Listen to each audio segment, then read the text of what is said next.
Welcome to our 7th presentation on building a better brain. This one is on calming the mind.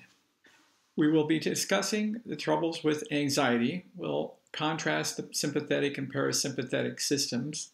We'll talk about telling ourselves the truth, and we'll talk about a plan, the problem with anxiety, the importance of anxiety and stress to cognitive health. Lives of persistent low-grade stress that becomes so normal that most of the time we don't even realize it's there. It, however, contributes to our cognitive decline. Cortisol levels are normally high in the morning and decrease as the day goes on and lowers at night. Those with chronic stress or anxiety maintain a high cortisol without the expected drop. This contributes to cognitive decline over the long term. Therefore, it's important to calm the mind and bring peace into our lives. This is a slide showing the cortisol level in the red here. We see how it rises in the morning and drops in the evening. Our blood pressure is usually higher in the morning and lower in the evening and down at night. This is a slide of an abnormal cortisol level. It should be dropping in the evening, but you can see the red line. It stays up, indicating chronic stress and anxiety, which is hard on our mental function. Researchers show stress can cause inflammation in the brain, making the brain more susceptible to health problems like dementia. Stress can also lead to depression, a known risk factor for Alzheimer's disease and other types of dementia. Researchers from the University of Wisconsin School of Medicine and Public Health evaluated data from 1,320 participants who shared information about their own stressful life experiences and then participated in cognitive testing. Researchers found that every stressful event was equal to 1.5 years of brain aging across all participants. This would be major stress events such as a divorce or a death or a job loss. Complaining is also bad on our brain and cognition. When you complain, your body releases the stress hormone cortisol. Cortisol shifts you into a fight or flight mode, directing oxygen, blood, and energy away from everything but the systems that are essential to immediate survival. Neurons grow close together and the connections between them become more permanent. Science likes to describe this process as neurons that fire together wire together. Repeated complaining rewires your brain to make future complaining more likely. Over time, you find it's easier to be negative than positive, regardless of what's happening around you. Researchers from Stanford University have shown that complaining shrinks the hippocampus, an area of the brain that is crucial to memory and intelligent thought. Neuronal mirroring, like smoking. You don't have to do it yourself to suffer the ill effects. You need to be cautious about spending time with people who complain about everything. Complainers want people to join their pity party so they can feel better about themselves. Think of it this way. If a person were smoking, would you sit there with them all afternoon inhaling the secondhand smoke? The solution to complaining. There are two things you can do when you feel the need to complain. One is to cultivate the attitude of gratitude. That is, when you feel like complaining, shift your attention to something that you're grateful for. Taking time to contemplate what you're grateful for isn't merely the right thing to do, it reduces the stress hormone cortisol by 23%. Research conducted at the University of California, Davis found that people who worked daily to cultivate an attitude of gratitude experienced improved mood and energy, substantially less anxiety due to lower cortisol levels. Anytime you experience negative or pessimistic thoughts, use this as a clue to shift gears and think about something positive. In time, a positive attitude will become your way of life. We're going to talk about the sympathetic and parasympathetic systems. Sympathetic versus parasympathetic. The sympathetic nervous system is one of the two main divisions of the autonomic nervous system, the other being the parasympathetic nervous system. The sympathetic is responsible for the response commonly called fight or flight, while the parasympathetic is referred to at rest and digest. The parasympathetic nervous system is part of the autonomic nervous system that controls functions of the body at rest. Sympathetic is the fight or flight. It uses cortisol and epinephrine, increases blood pressure, heart rate, thereby giving us a surge of energy. It gives us shallow, rapid breathing, excites the mind, and you have a sharper memory.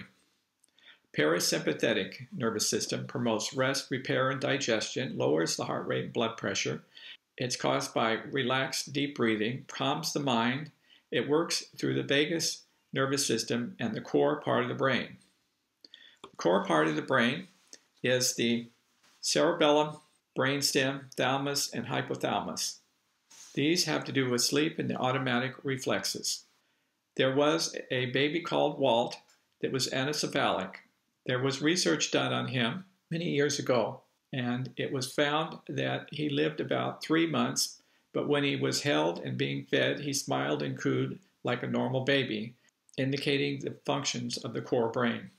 This here is a picture of David Livingstone. It's in a museum in Scotland, but it's from a picture of what happened to him in Africa. This is a statue of David Livingstone and the lion, also in Scotland. So the story goes that the lion was eating the local sheep, and David Livingstone had one of the few rifles. He was asked to go out and kill the lion. However, he didn't get a good shot at the lion and only wounded him. The lion jumped on him and started munching on his left arm. At first, he felt excited and terrified, but then the vagal system took over and he felt a calming, warm feeling. He wasn't feeling pain. His thought was, what part of his body would the lion eat next? Fortunately, the natives were able to get the lion off of him, and he survived and was able to write about it. Contrasting the sympathetic and the parasympathetic nervous system. The adrenal gland is responsible for part of the sympathetic nervous system with adrenaline. The parasympathetic nervous system is responsible for calming the mind. Calming the mind through the parasympathetic system is what we call the bottom-up approach. In other words, the bottom part of the brain, the core brain, calming the rest of the mind. To activate the parasympathetic nervous system, you can spend time with nature hikes. You can get a massage, hot shower, baths, or saunas also help. Deep abdominal breathing from the diaphragm, prayer or meditation, focus on pleasant things or places you've been to, play with animals or children. You can do a tilt table. A tilt table is with your head down, causes the blood to flow to your chest and slows your heart rate down, which gives you a feeling of calm. Some of the yoga positions also do this. The next section will be on telling yourself the truth. This is from the idea of the top down. In other words, the frontal part of the brain calming the rest of the body. A lot of the information will be taken from Dr. Bacchus's book, Learning to Tell Yourself the Truth. You feel the way you think the way you believe. This is from his book. Self-talk. We all have a running commentary going on in our head all the time. We just don't always notice it. Sometimes our self-talk occurs as images rather than words. We need to take time to think about what you're thinking about. But ignoring that steady stream of internal thoughts doesn't diminish the effect of our mood and feelings and attitude. Listening. How am I feeling? Do I have anger, anxiety, depression? What are my thoughts? What are causing them? Are they true? Effort. It takes work to calm the mind. By replacing inadequate, inaccurate, mistaken beliefs and maladaptive thoughts and behaviors they cause with truth, this will calm the mind. Misbeliefs. The point is this: you can know the truth somewhere in your brain storage cells, but not knowing the truth in your internal monologue. All too often we make ourselves miserable and keeps ourselves miserable by listening to a non-stop stream of inner nonsense, even when we know very well that the nonsense runs counter to the truth. Misbelief. Examples of misbelief. My life isn't worth living. Resulting emotions: sadness, depression, self-pity. Now you try it with these misbeliefs. If something bad happens, I won't be able to stand it. Resulting emotion: sadness, depression, self-pity.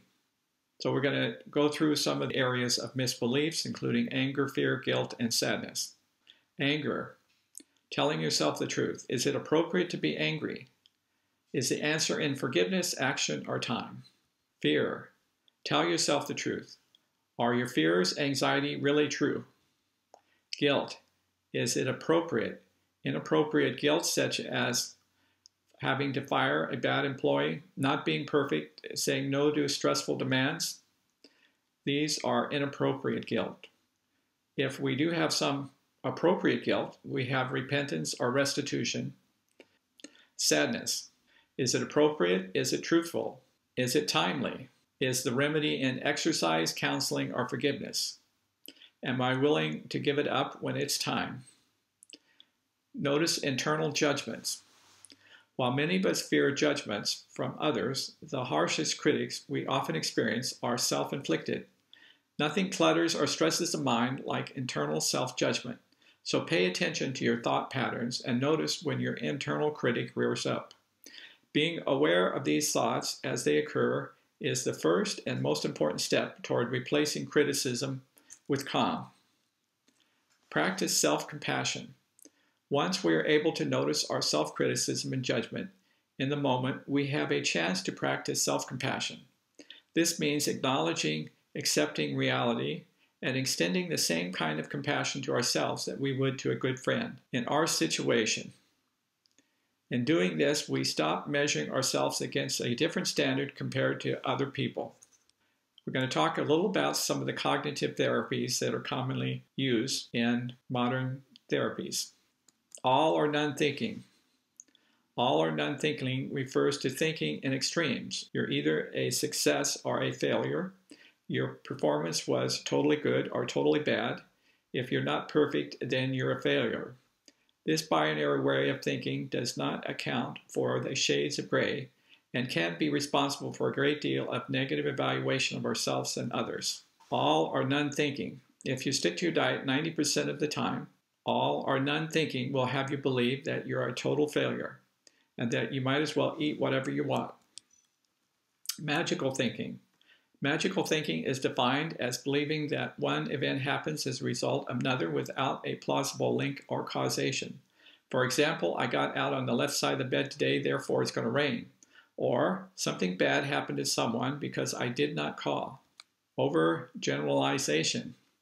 When we draw a faulty conclusion about something based on just one example, we are overgeneralizing. The example might be after an interview for a job, we do not get the job. We might overgeneralize by thinking we'll never get a job. As a result, we feel quite hopeless. Magnification. Magnification and minimization. These cognitive distortions consist of seeing positive results of your action as smaller than they really are and negative results of actions as bigger than they really are. It is sometimes called catastrophizing, or more informally, making a mountain out of a molehill. An example of magnification is when you make a small mistake and you think you made a real big one. Emotional reasoning. Emotional reasoning is a cognitive process by which a person concludes that he or her emotional reactions prove something isn't true, regardless of the observed evidence. For example, even though a spouse has shown only devotion, a person using emotional reason might conclude, I know my spouse is being unfaithful because I feel jealous. Distancing yourself from negative self-talk. We cannot necessarily stop ourselves from experiencing negative self-talk and from beliefs, but we can distance ourselves from them. Use the phrase, I noticed, I'm judging myself harshly for forgetting that file this morning. Whenever we identify a negative self-judgment or belief, we see these beliefs for what they really are, opinions rather than facts. The plan. Setting routines might sound like a recipe for boredom, but it actually helps us instill a daily sense of peace in our mind. When we have a set routine, we have less decisions to make during the day. This frees up space in our mind for bigger, more important tasks. Keep a journal. By writing down our most pressing thoughts and worries each day, this has a similar effect as talking to somebody about them. By making time to journal, You're giving yourself a chance to process your thoughts, your feelings, to express them in a safe, private space.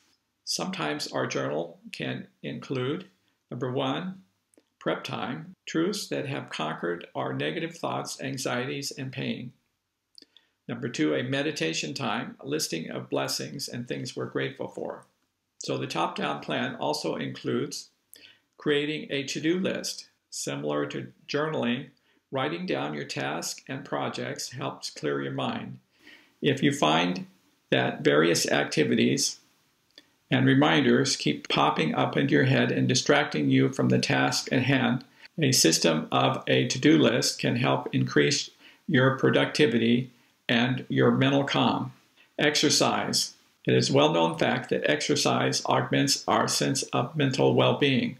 According to the Anxiety and Depression Associated Society of America, exercising for just 10 minutes can release endorphins, pain-killing chemicals that help induce a state of mental and physical peace. Just a review of the parasympathetic system that we talked about. Activating the parasympathetic nervous system to decrease anxiety. Spend time in nature. Get a massage, warm showers or bath or sauna, deep abdominal breathing. Remember pleasant places you've been, playing with animals and children, and the tilt table method.